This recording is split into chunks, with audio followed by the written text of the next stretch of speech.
Guys, welcome back to a brand new video, and today I've got another Lego City update for you. So I'll start over here, which is the most obvious change and the biggest change that I've made this week.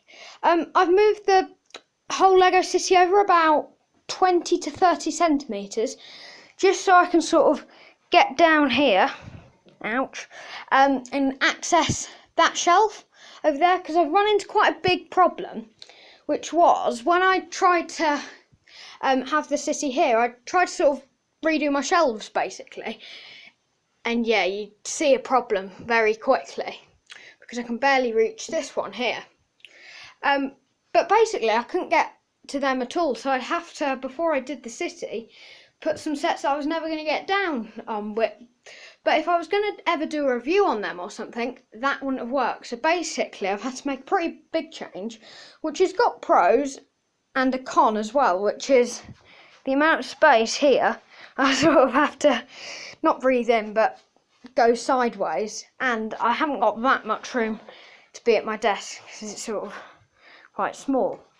But then on to the actual things I've done to the city. I've not really permanently placed any buildings, but I have actually put the Lego City, not the Lego City Police Station, the Lego Police Station and the City of Lanterns set, just sort of put there because I need to put this on a base plate and tile this in properly.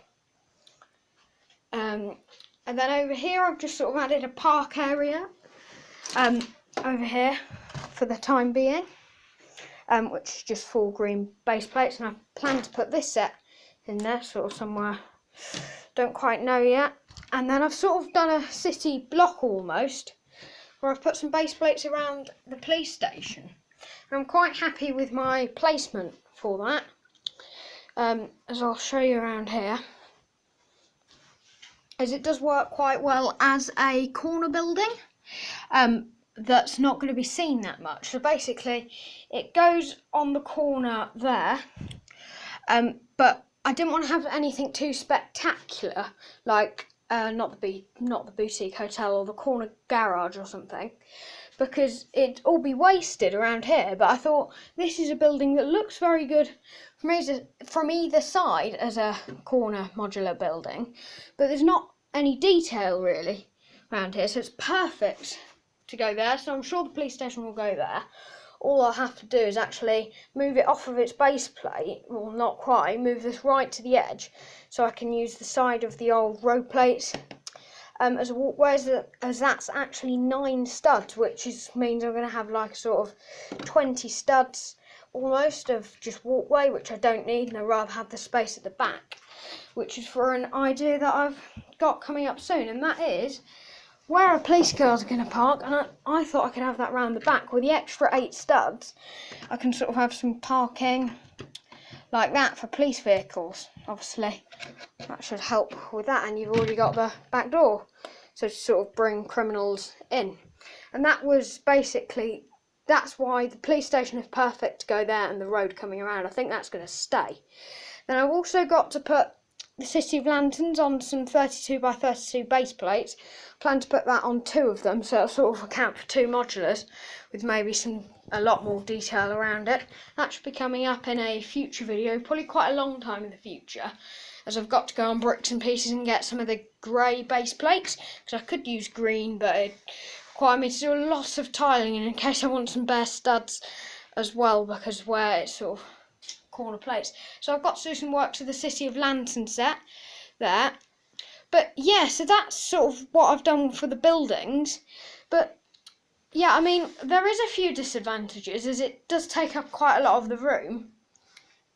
Like here I can barely get through, and here, but I can get to the whole sort of city now. And the other thing I've done is just place some buildings around for the time being, but it also is in a lot of mess, and that's because for some reason, because we don't live too sort of in a town, we're a bit more remote, we had a mouse basically, and it decided to get behind a cupboard, so now that's out, and this isn't right because the door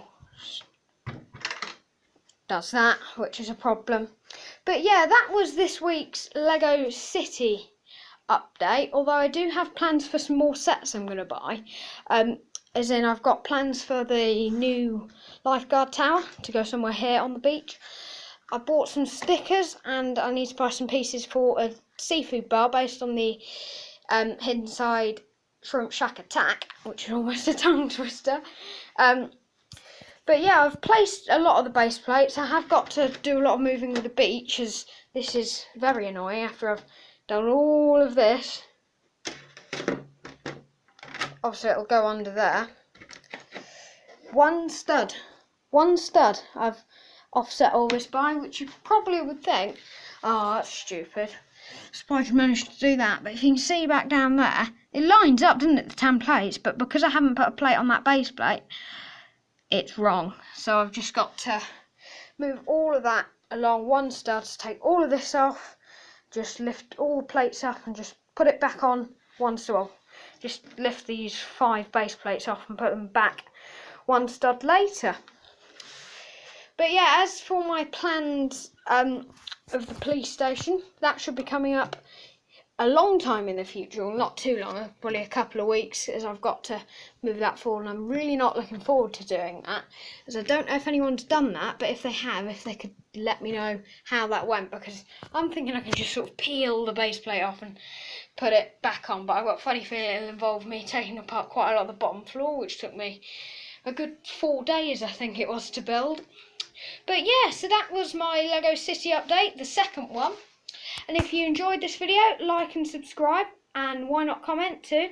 But anyway, that's been me, and goodbye.